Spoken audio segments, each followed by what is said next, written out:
Tina Louise rose to prominence in the 50s and 60s, appearing in numerous films and TV shows. And while she was a well-known actress before joining the cast of Gilligan's Island, it's ultimately the work she's best known for. She played Ginger Grant on the classic series, which ran from 1964 to 67.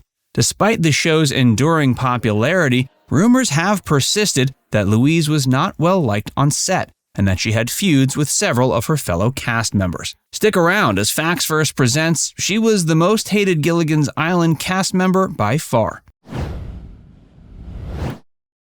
Tina's reputation.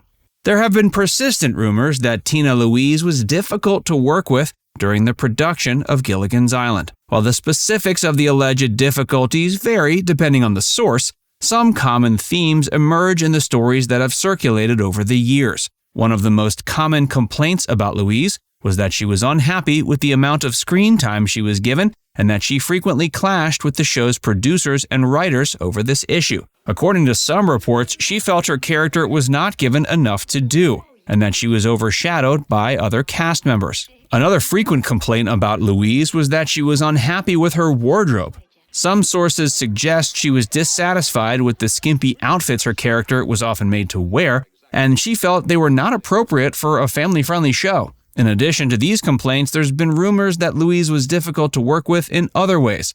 Some sources suggest she was aloof and standoffish on set, and that she didn't make an effort to bond with her co-stars. Others have suggested she was demanding and temperamental, and that she had a tendency to throw tantrums when things did not go her way. Despite these rumors, it's worth noting that Louise has never spoken publicly about difficulties she may have had on the set. It's also worth noting that many of these stories are based on hearsay and secondhand accounts and may not be entirely accurate. Regardless, it's clear that Tina left a lasting impression on the world of television and pop culture, and that her portrayal of Ginger remains iconic. Bob Denver wouldn't talk about it. Bob Denver, who played Gilligan, was rumored to have clashed with Tina during production. The two actors reportedly had a difficult relationship, with rumors of tension and disagreements on set. But despite these rumors, Denver was reticent to comment on the matter. In interviews, he was often asked about his rumored feud with Louise, but he would typically deflect the question or just refuse to comment. He believed discussing the issue would only fan the flames of speculation and gossip, and was reluctant to give the media any more fodder for their stories. Denver was also known for his professional demeanor and didn't want to engage in public feuds or conflicts. Denver believed in focusing on the positive aspects of his work and relationships and didn't want to dwell on negativity or drama. Plus, he was pretty private. He didn't feel comfortable discussing personal matters in public. In one particular interview with the San Bernardino County Sun, the reporter tried to press Denver on whether or not he and Tina hated each other. Bob said he had nothing to say on the matter, adding, quote, "To me, the guys on Gilligan's Island are the greatest bunch of fellows I've ever worked with. We're always pulling gags on one another. We eat together and work together. That's professionalism." It's notable that in complimenting the men on the show, Denver left out his thoughts on both Tina Louise and Don Wells. Despite Denver's reticence to discuss the matter, rumors of his feud with Louise continued to circulate, and the two actors reportedly didn't speak to each other for many years after production ended. But in later years, both actors expressed admiration and respect for each other's work. Tina and Don's rivalry. There have long been rumors of a rivalry between Tina Louise and Don Wells. At the very least, there was always dissent among fans over who was the character they liked the best, so much so that Ginger or Marianne became a well-known question. But it's tricky to figure out if the two actresses had that same level of rivalry, as both have given conflicting statements. Some sources suggest that Louise and Wells did not get along during production, with tensions flaring over a variety of issues, including screen time and wardrobe. Others have claimed the rivalry was exaggerated by the media, and the two actresses actually had a friendly relationship off-screen.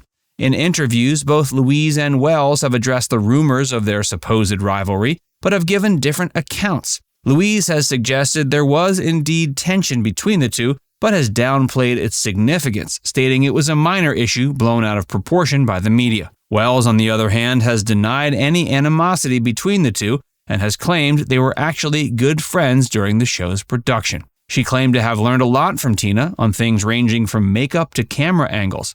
Louise was the more experienced of the two, and Wells was acutely aware of this. So she tried to learn from Tina whenever possible. Wells remarked, "We had a little problem sometimes because she always insisted on being shot from the left.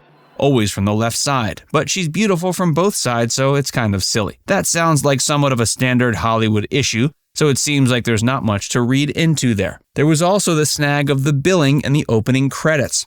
Originally, Wells and Russell Johnson, who played the professor, were left off the credits. The names listed everyone until they got to Tina Louise and then stopped naming the main actors. This wasn't an accident. Louise's agents had fought hard for this setup in their original negotiations for the show. They had been guaranteed that their client's name would appear fifth and that nobody would be listed afterwards. So some fans have wondered if that caused issues for Wells. But Dawn just chalked it up to Tina having a smart agent. She also pointed out that at the time, Tina was a movie star already, while she was only just starting out. So it made sense that Tina would be given higher billing. Like many rumors in the world of entertainment, it's possible the stories of their rivalry has been exaggerated or sensationalized over time. Tina Louise today. After Gilligan's Island, Tina Louise continued to work as an actress, appearing in a number of films and TV shows throughout the 70s and 80s. Some of her notable credits during this period include the films The Wrecking Crew and The Happy Ending, as well as appearances on TV shows like Love American Style and The Love Boat. In addition to her acting work, Louise also pursued a career in music. She released several albums throughout the 60s and 70s and performed as a nightclub singer in venues across the country. She wrote a memoir in 1997 called Sunday, a Memoir. It tells the tales of her unusual childhood, focusing on the first 8 years of her life. She still claims she'd love to have it made into a movie as well. These days, she lives in New York City. At 89, she's still active, preferring to stroll around the Katharine Hepburn Gardens and hang out with her daughter and grandkids. She isn't much of a traveler, perhaps because of her age, or perhaps because she doesn't want to risk being shipwrecked on an island. Her love life has slowed down over the years, but she still says she's open to meeting someone special. She had been married to Les Crane, a TV announcer, from 1966 to 71. Les and Tina had their daughter Caprice in that period. Tina is the last surviving cast member from Gilligan's Island, and she still insists she has fond memories of the show and acting on it. And hopefully those rumors of feuds and the like are just exaggerations.